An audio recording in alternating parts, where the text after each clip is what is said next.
Now I'm with functions, particularly types of functions, composition of functions.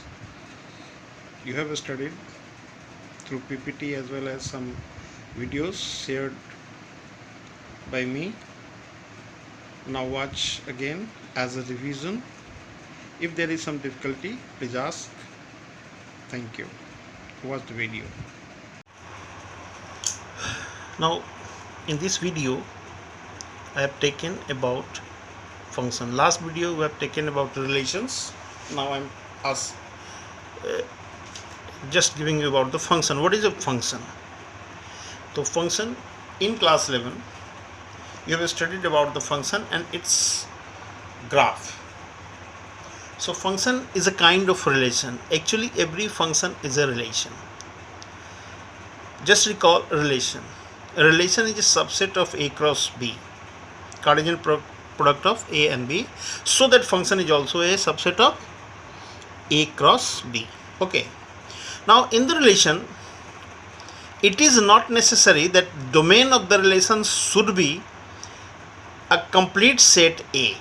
If R is a relation defined from A to B, then domain of R should not be equal to A. It is not necessary.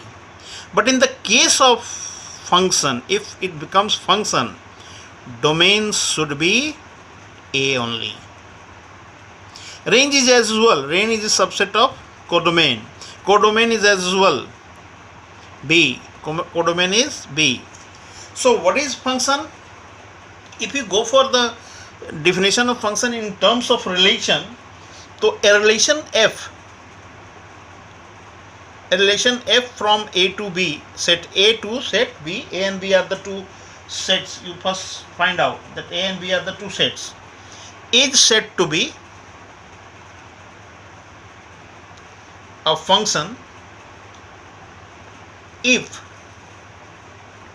each element, I am writing here element as x of A,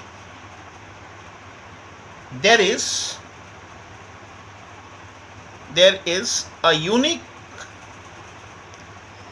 element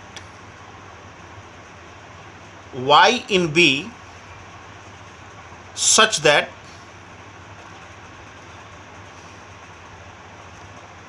fx is y. Fx is y. Or in terms of relation, you can say this is the classical event here. It is denoted as f from A to B. F is a function from A to B. Mind it, each element of x is in A. हमने वहाँ पर देखा था कि एक example लिया था R जिसमें केवल 2 एलिमेंट हुआ था किसी सेट A क्रॉस 1 2 3 था और शायद B 2 3 5 था, ऐसे ही कुछ था 2 4 5, तो 2 2, तो इसका डोमेन में सिर्फ 2 एलिमेंट है. एक से एक रिलेशन और लिया था जिसमें 1 2 3 पूरा डोमेन था, बट एसोसिएशन क्या हमने देखा था रिलेशन में कि एक से दो जगह भी, मतलब कोई एक एलिमेंट किसी दो एलिमेंट से भी एसोसिएटेड था, रिलेटेड था. Is it clear? So what is the definition, what is the main factor of the function? That a relation f from A to B, in the kind of relation you can say that every function, a function f is a relation. A function is a relation from a non-empty set. अच्छा, set should be non empty set. अगर set ही नहीं होगा तो फिर relation define क्या होगा? Set to another non empty set, set B, such that the domain of f, जो रिलेशन यहाँ लिया हुआ है, domain of f is the set A and no two distinct ordered pairs in F have same first element,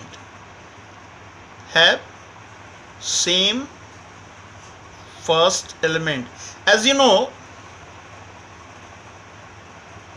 in a relation it contains the elements in the form of ordered pair. What we have find that 1 1, 1 2, 1 3 can be a relation from a set to another set. Here we find that here three different ordered pair have the same first component. But if R is to be function, then this cannot be happen. Only each and every element has unique image, unique association. Each and every element of set A has unique association. यहाँ पर जो हमने पिछले में define किया था कि fx is equal to y, here y is called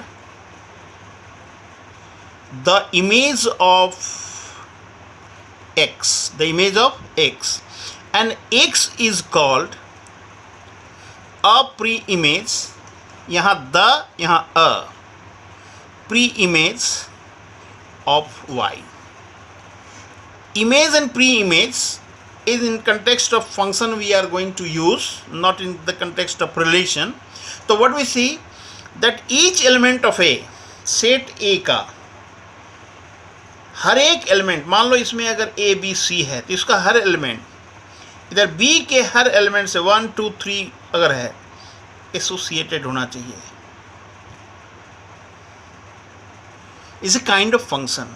इसका हर एक एलिमेंट है और किसी भी एक एलिमेंट का किसी दो एलिमेंट के साथ एसोसिएशन नहीं है बी में, तो ये फंक्शन हुआ. क्या हुआ? ये फंक्शन हुआ.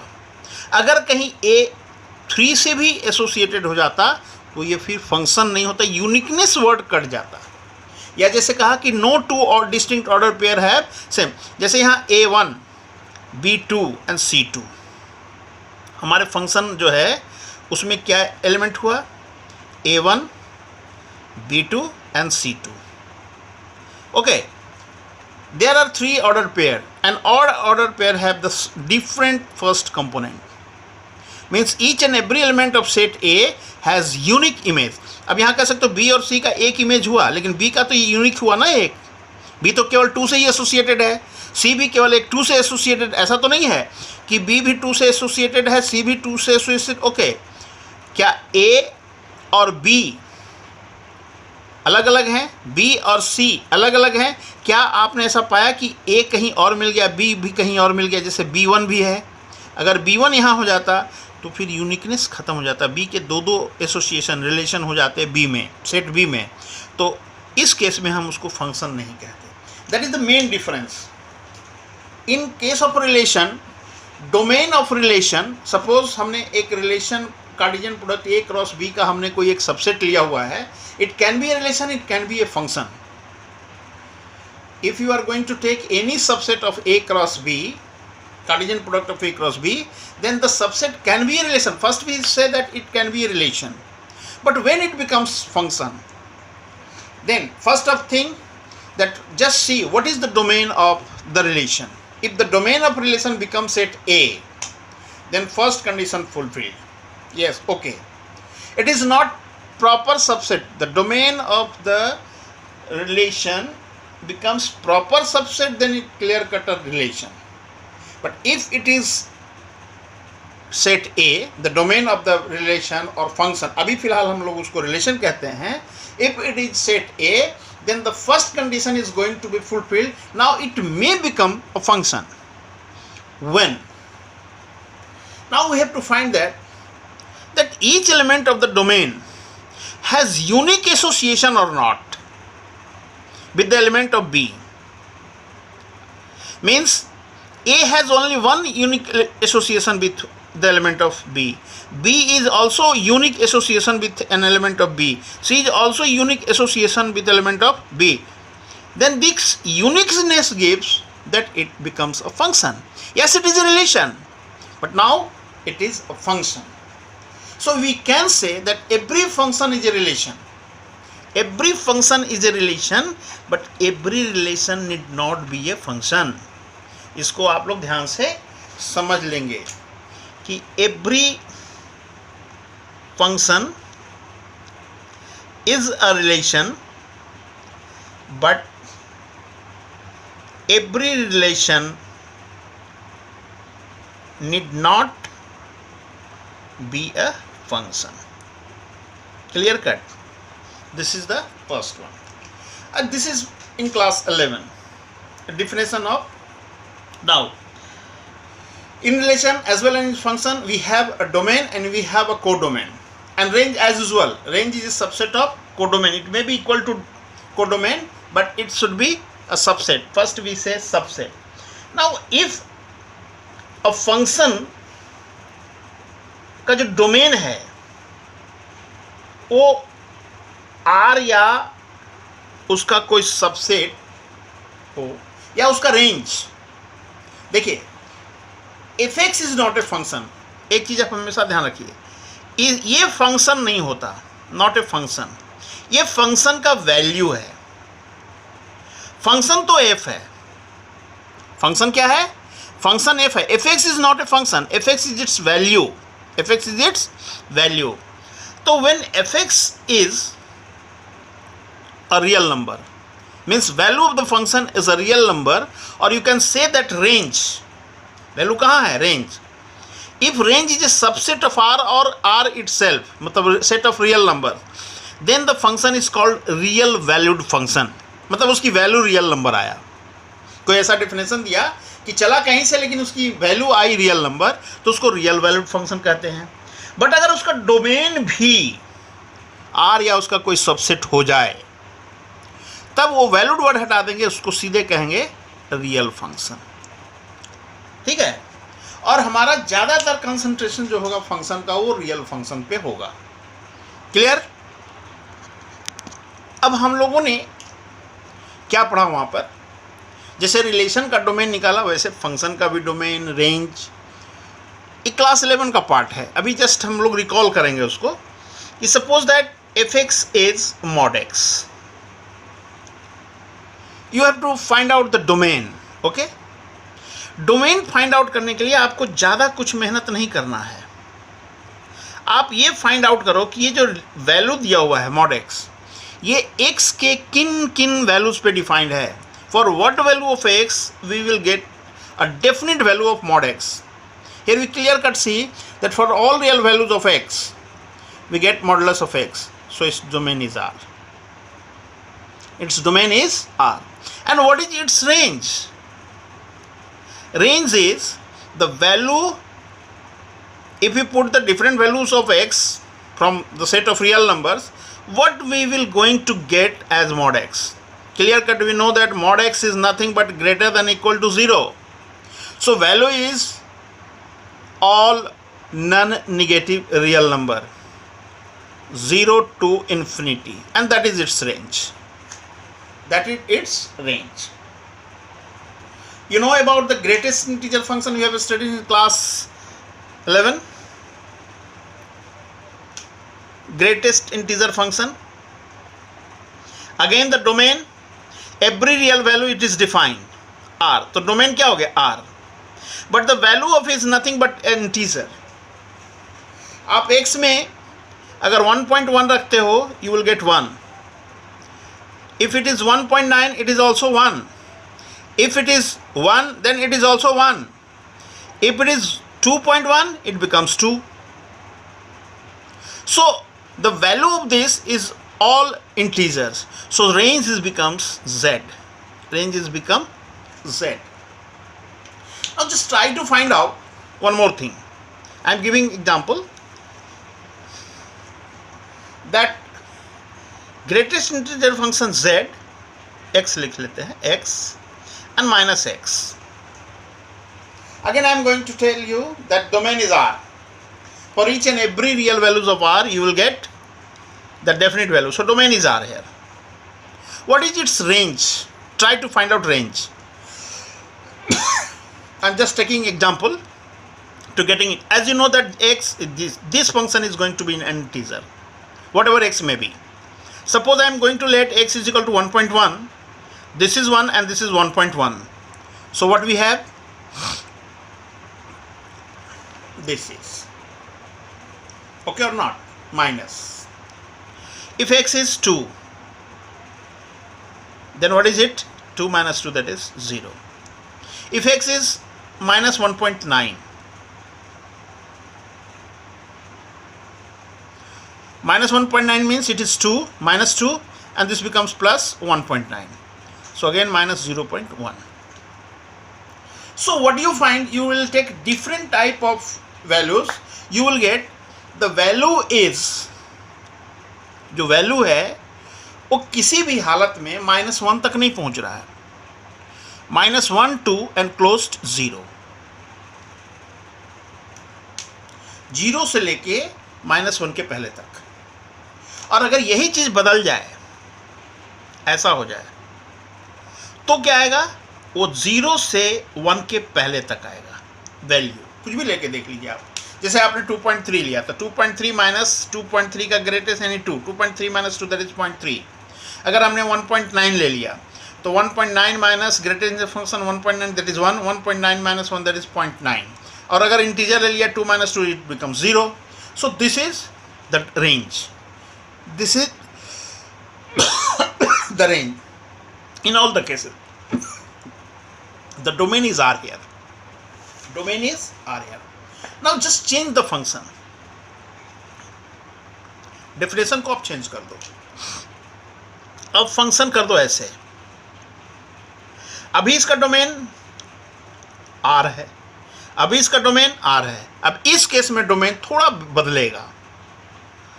चूंकि ये डिनोमिनेटर में, since it x minus greatest function x is in denominator, so it can not be equal to 0. और ये 0 कब होगा? Whenever x is an integer. That means अब ये सारे रियल नंबर के लिए नहीं, r माइनस z के लिए ही डिफाइंड हो पाएगा. तो इसका डोमेन क्या हो गया? r minus z. जो अगर आप कोई भी इंटीजर लोगे तो नीचे 0 हो जाएगा. 1/0 not defined.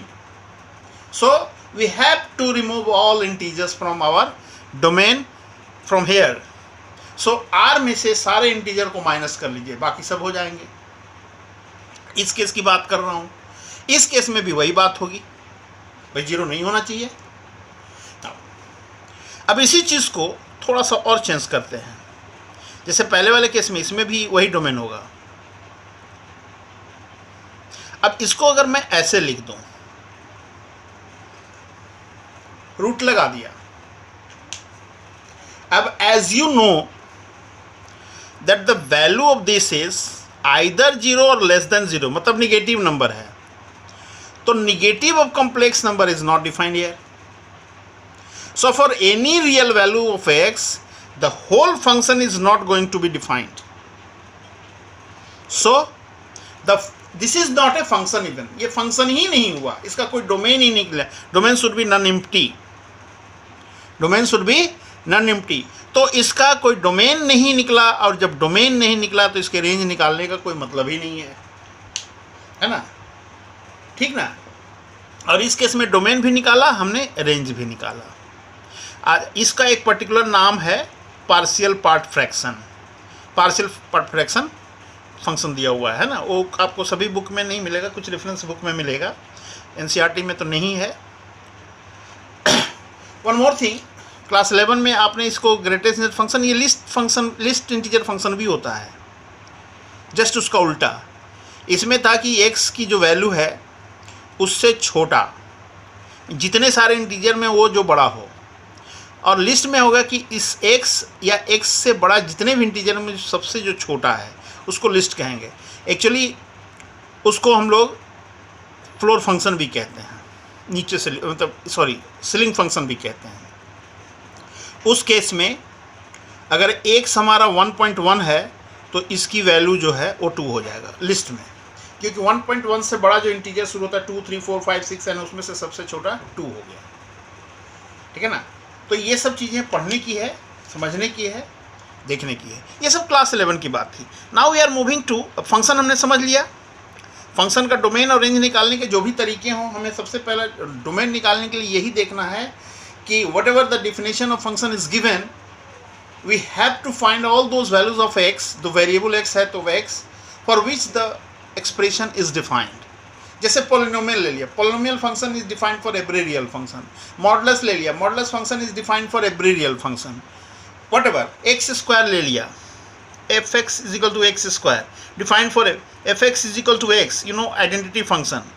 F X is equal to X square particular quadratic polynomial का है, ये पूरा क्वाड्रेटिक पोलिनोमियल ही है। F X is equal to some X square plus 1 by X square minus 1, rational function. F X is equal to greatest integer function. Signum function भी इसमें आपने पढ़ा होगा, जब x की वैल्यू -1, 0 और 1 होता है, ठीक है ना, उसमें डिफाइन किया हुआ है मॉडुलस x बाई एक्स। दो चीज़ें हैं उसमें दिया हुआ डिफाइन में, modulus x by x. Signum function is जब x निगेटिव है तो -1, 0 है तो 0 और पॉजिटिव है तो +1। This is called signum function. आपने वहाँ पर ग्राफ भी ड्रा करना सीखा होगा सिग्नम फंक्शन का, इस पर्टिकुलर पॉइंट पर छोड़कर। ये पॉइंट छूटे हुए रहते हैं और ये सिग्नम फंक्शन का है, और ये भी पॉइंट उसमें है, ये 0। X square like that, x inclining एकदम 45 डिग्री की इंक्लाइनेशन पे। मॉडुलस फंक्शन अगर मॉड एक्स है तो 0 के पास 45 डिग्री की इंक्लाइनेशन पर जो फंक्शन गया, that is modulus function. All you have studied in class 11। Graph of the function, constant function parallel to X axis, ठीक है। Here in class 12 we have to find out about the types of the function, about the types of the function. Now as you see, I am giving you a diagram, few diagrams. Just try to get the knowledge of first. हमने यहाँ पर F1 F2 करके define करना है। सभी में मैंने A और B लिया हुआ है, ये F1 लिया है। I am not telling that F1 is a function और not, you have to find out. This is F2. I am just giving you a diagram. This is F3, F4, F5। अब ये dot से हमने कुछ elements ऐसे लिखा हुआ है और डायग्राम, जैसे मैंने यहाँ एक बना दिया, यहाँ बना दिया एक डॉट, फिर हमने इधर डॉट बनाया, यहाँ बना दिया, यहाँ बना दिया, यहाँ बना दिया, यहाँ बना दिया, ओके। फिर हमने कुछ डॉट्स ले लिए, ये बना दिया, ये बना दिया, ये बना दिया, ये बना दिया। Again I am taking another,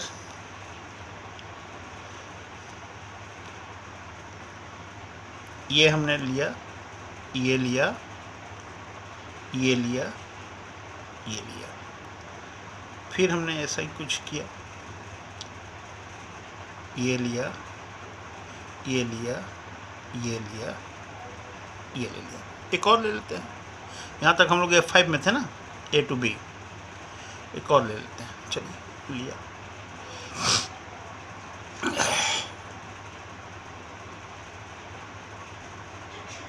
F6 A to B, लिया, लिया, लिया, लिया। Now here we find there are 6 diagrams I have drawn. First of all, we have to look whether all F1, F2, F3, F4, F5, F6 are function from A to B or not. Okay. First of all, we see in the first 5 diagram, the domain of the function F1, F2, F3, F4 and F5 are A. Her case में जो domain है वो A है. But in the case of F6, we find that one element of set A has not any relation with any element of set B. So the relation तो ठीक है, but function का condition में इसके कारण function का condition cut गया. Domain वाला first condition that domain should be A या each element of set A. यहाँ each element of set A has not unique association. अभी यूनिक की बात मैं नहीं कर रहा हूँ. Each element of set A has not any association in set B. तो ये F6 is not a function. F6 is not a function. ये तो क्लियर कट हो गया. बाकी डोमेन के हिसाब से फुलफिल कर रहा है. अब उसके दूसरे पॉइंट पे जाते हैं, यूनिकनेस पे. Each element has unique image in set B. Okay, ये सेकेंड कंडीशन को फुलफिल किया. Each element of set A has unique association in set B. ये भी सेकेंड एलिमेंट को फुलफिल किया. In this one what we find, this element has two associations with the two different elements of set B. So this is not a function. जो second part है condition का वो function नहीं है.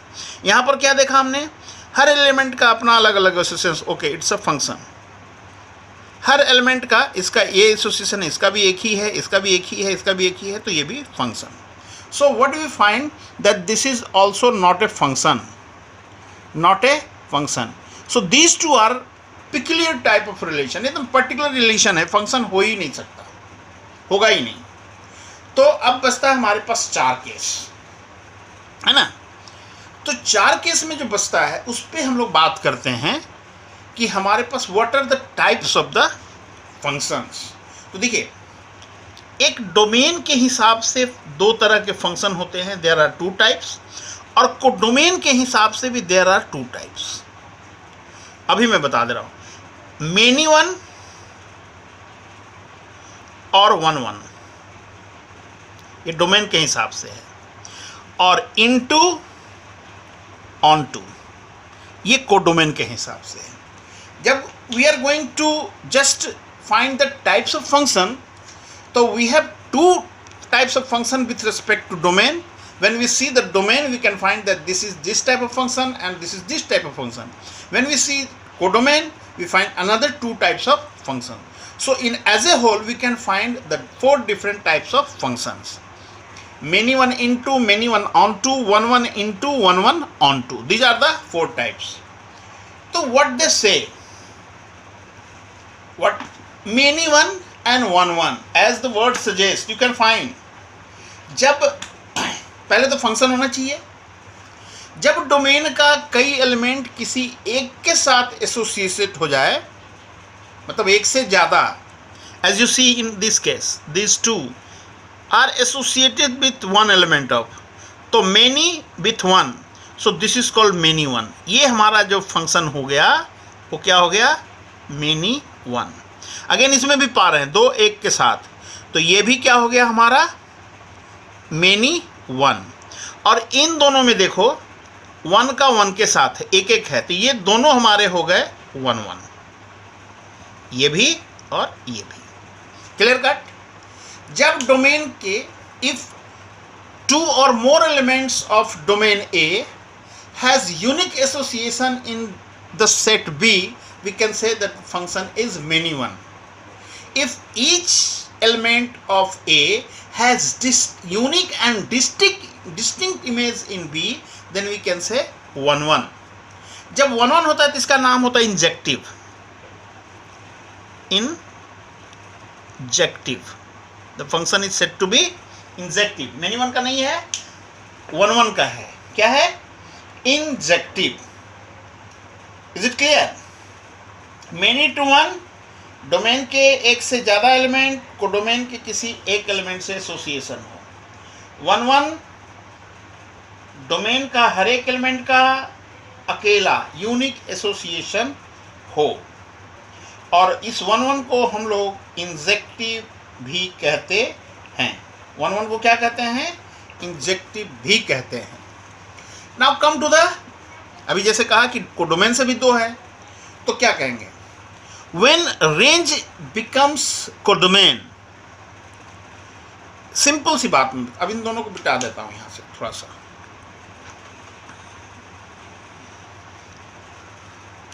देखिए when range is equal to, पहले तो codomain से बाहर होना नहीं है रेंज को, तो रेंज दो ही चीज हो सकता है, या तो इक्वल टू या not equal to.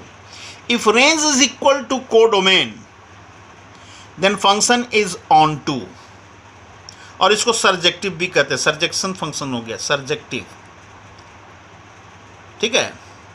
Range is not equal to, actually it is a proper subset. तो हम लोग यहाँ पर फिलहाल चूंकि range is a subset of codomain तो होना ही चाहिए, चाहे रिलेशन हो चाहे फंक्शन हो. तो अब इनटू के लिए अगर मैं कहूँ कि range is not equal to codomain, this function is said to be into, the function is said to be into. तो this function is many one into, this function is many one onto, this function is one one onto, and this function is one one into. Clear कर. तो these are the four types of the functions. ठीक, clear.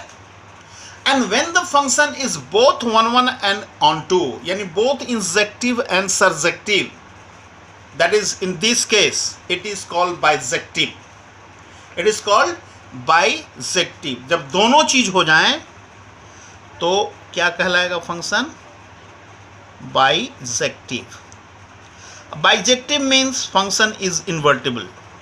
जब bijective होगा f is said to be invertible. अब बहुत simple सा चीज़ है कि इन्वर्टिबल का मतलब ये हुआ कि if we define a function from a to b, can we define a function from b to a, another function from b to a such that gy equal to x. अभी ये मान लो हमने f4 लिया हुआ है, f4 x equal to y हुआ, तो कोई एक ऐसा फंक्शन g डिफाइन हो जाए कि gy इक्वल टू x हो जाए, तो उस g को हम कहेंगे इनवर्स ऑफ f. f भी g का इनवर्स हो गया और g भी, मतलब if the function is bijective then its inverse exists. और इनवर्स निकालने के लिए आते हैं. इनवर्स निकालने का एक सिंपल सा तरीका होता है, दो तरीके से हम लोग कई तरीके से मतलब दो अलग अलग तरीके से निकालते हैं. एक पहला सा सिंपल तरीका दिया है कि मान लो fx दिया हुआ है x में, fx को y मान लेते हैं, let y equal to some function of x, express the whole expression x in terms of y, x in terms of y. If the function is 1 1 and on 2, if you have proved that the function is 1 1 and on 2, then in order to find its inverse, express the whole function x in terms of y, and x in terms of y ही हो गया आपका gx of y, यानी inverse of y. Clear है? करेंगे हम लोग. Now we are going to move on composition of function. I have given you earlier one video, composition of functions. Here let f is a function from a to b and z is some function from b to c. Okay, then composition of f and g, then composition of f and g defined as GOF. f a b, अगर b f का codomain है और g का वो domain हो गया, in that case defined as GOF. Actually g of f, it denoted, not defined, it is denoted.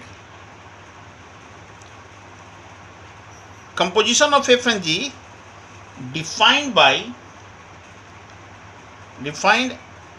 as the function, अब function होगा क्या? GOF from a to c, from a to c, given that GOF of x is g of f of y and it is for all x belonging a, as domain of the GOF is a. ऐसे करेंगे हम लोग. इसका diagram कैसे बनाएंगे? पहले तो कोई a से b में फंक्शन डिफाइंड हुआ f, यानी किसी x एलिमेंट के लिए उसका इमेज सपोज बना y पे, तो डिफिनेशन ऑफ फंक्शन के हिसाब से y बिकम्स fx।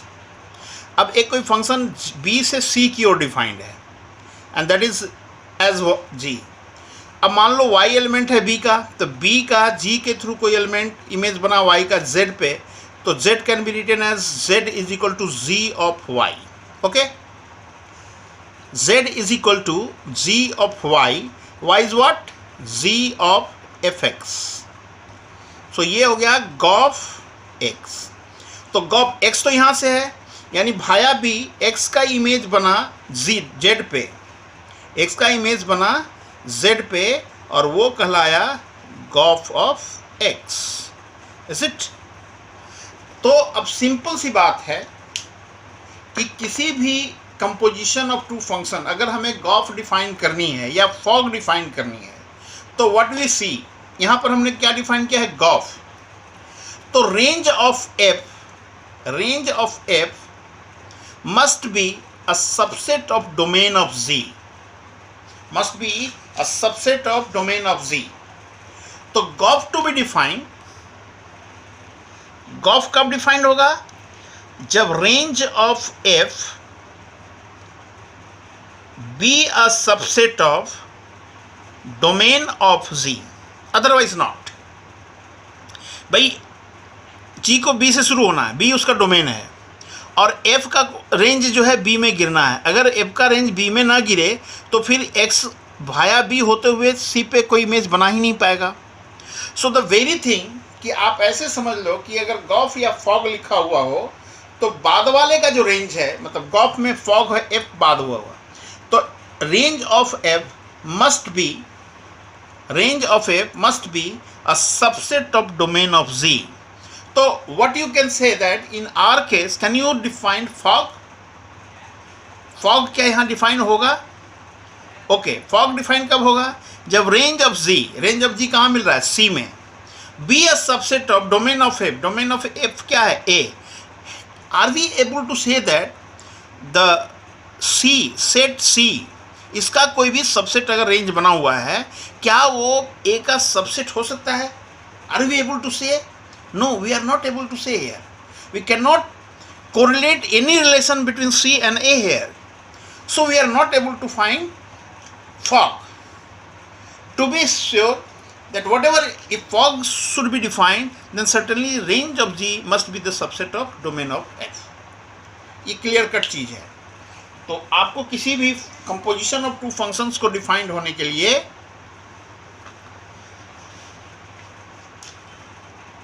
तो अब यहाँ लिखूं, fog is defined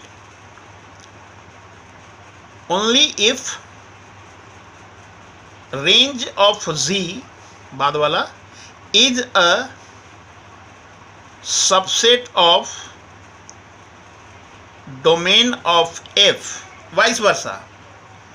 gauge is defined only if range of f is a subset of z, is a subset of domain of z। Clear? तो ये कंपोजिशन डिफाइंड हुआ। Now think about the invertible function. We just try to find out the invertible function.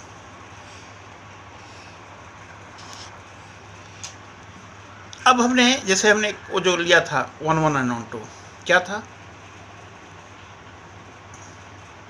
a से b। तो आप इसको ऐसे समझो कि f फंक्शन डिफाइंड है a to b, अब फिर मैं यहाँ a लिख दे रहा हूँ। तो ठीक इस तरह जैसे f डिफाइंड है, इस तरह रेंज लगाएंगे तो एक फंक्शन इधर से भी तो डिफाइन हो सकता है। बाकी सभी केस में जो हमारा 3 अलग अलग केस है, जैसे एक क्वेश्चन था पहला 1 1 in 2 का, we are not able to define any function from b to a, because from b to a one element is left, so domain cannot be b whole, so function is not going to be defined from b to a। if you are taking many one, onto, many one onto. Again many one onto from B to A. It is not a function because one element from B to A. The element of B here, one element of B is associated with two different elements, so it cannot be a function. So again from B to A, we are not going to define any function. We are not able to define. And if it is many one into, all the condition is not fulfilled. एक तो दो का association हो गया, uniqueness खत्म हो गया, और एक एलिमेंट भी खाली गया, पूरा डोमेन भी नहीं रहा.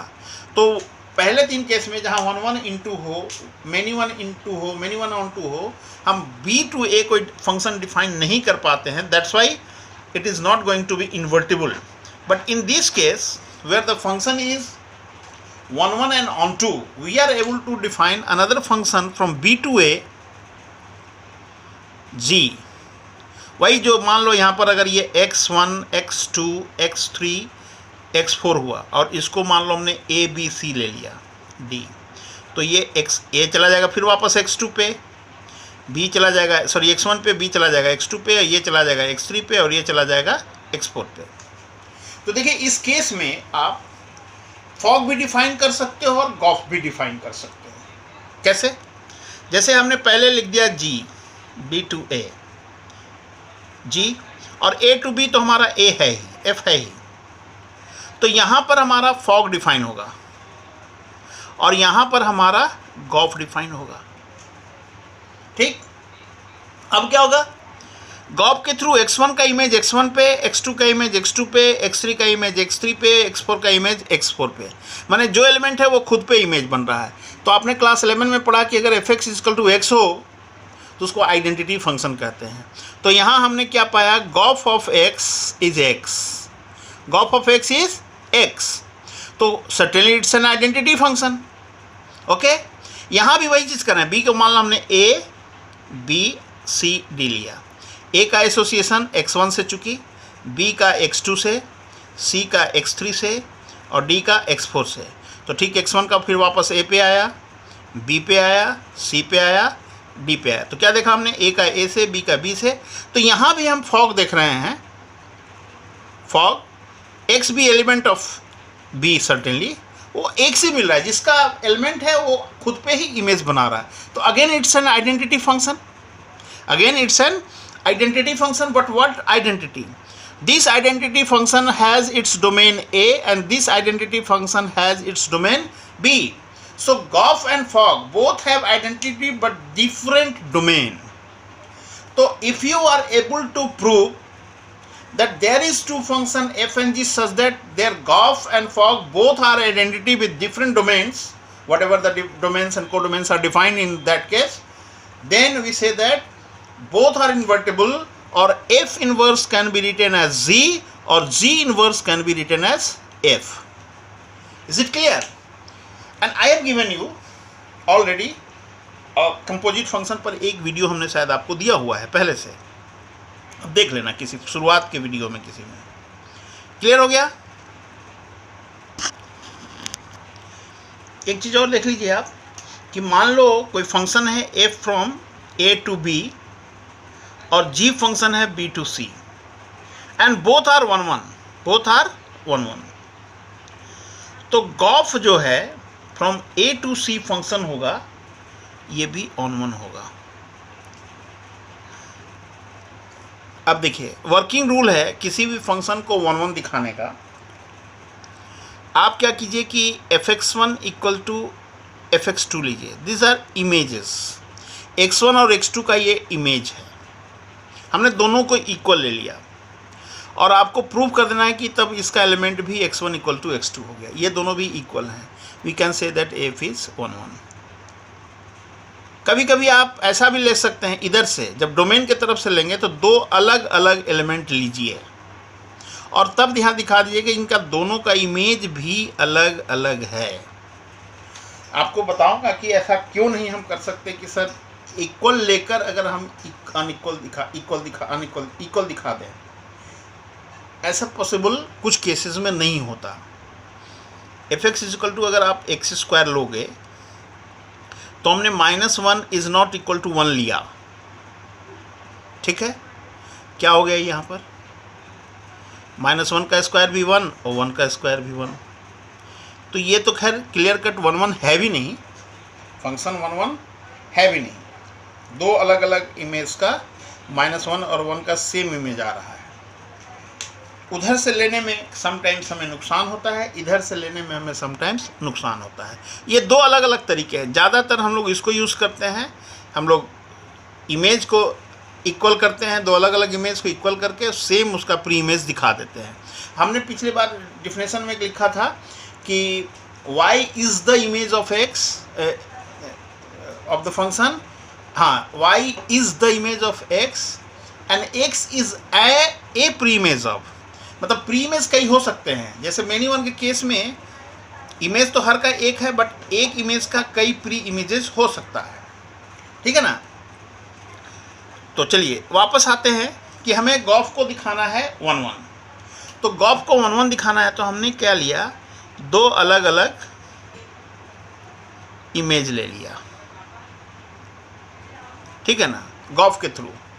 अब डिफिनेशन से g of fx1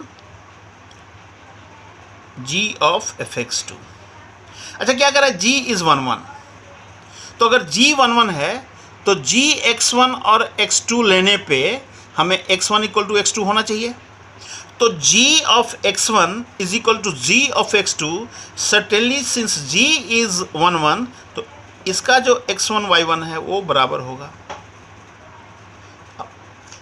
g is 1 1। Again f is 1 1, तो fx1 is equal to fx2 implies that x1 is equal to x2। यहाँ लिखेंगे since f is 1 1।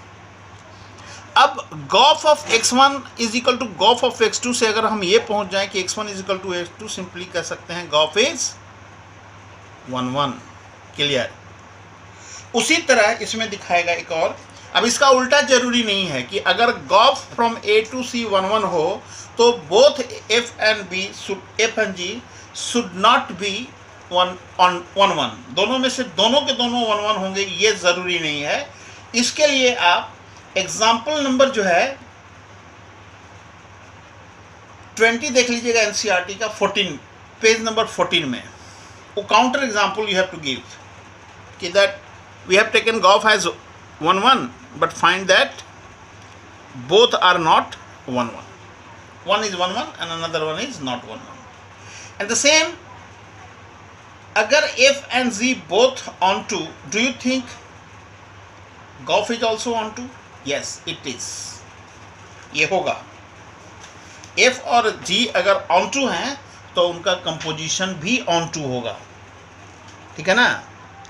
f and z, मान लो इसका भी फंक्शन आप डिफाइन कर लो from a to b, g from b to c, onto अगर है तो गॉफ जो कि सर्टेनली a to c होगा इज ऑल्सो onto। अब देखिए onto के लिए यहाँ पर सिंपल सी बात है कि f अगर onto फंक्शन है तो कोई एक ऐसा y हमें मिलेगा b में जिसके कारण fx इक्वल टू y होगा। g अगर onto है तो कोई c में ऐसा एलिमेंट मिलेगा जिसके कारण हमें b में कोई एलिमेंट मिल जाएगा। तो इसी तरह लिखना है कि मान लो कोई आर्बिट्रेरी एलिमेंट हमने c से शुरू किया कि for any arbitrary element z ही डिस्कस किया था ना, in the set c there exist a pre image y in b such that कि g of y be z। okay, again for any element y in b, since f is onto, there exists an element x in a such that f of x is y। okay, f of x is y। तो क्या पाया हमने कि यहाँ से g of y, y क्या है f, कितना के बराबर हो गया y, तो gof of x becomes, sorry क्या लिखा हमने, fx इज y, तो gof of fx is z, sorry ये z है ना, तो z, gof of x is equal to z। तो what we see that gof is onto, gof is onto, f onto, g onto। तो हमने दिखाया Gauff हर x के लिए, डोमेन के हर x के लिए हमें एक एलिमेंट, मतलब हर z के लिए कोई ना कोई ऐसा एलिमेंट x मिला गॉफ के थ्रू, तो हम कहेंगे golf is also on to। फिर इसका कन्वर्स जो है ट्रू नहीं है। ये एग्जाम्पल नंबर उसके नेक्स्ट में 20 और 21 जो एग्जाम्पल है वो दोनों के ये आपके एग्जाम्पल होंगे। तो ये हमने आपको कुछ क्वेश्चंस, कुछ कंसेप्ट समझाया है जो कि पीपीटी के थ्रू हमने आपको दिया था, ऑनलाइन जो क्लासेस चल रहे थे शुरुआत में। तो एक रिविजिट है, you just think as a revisit. If you find good then okay, if you don't find good again ask me। if you are able to ask then ask me, I will try to solve your problem। so here I'm leaving the video। yeah, one more, yes, I'm going to leave the video। okay, have a nice day।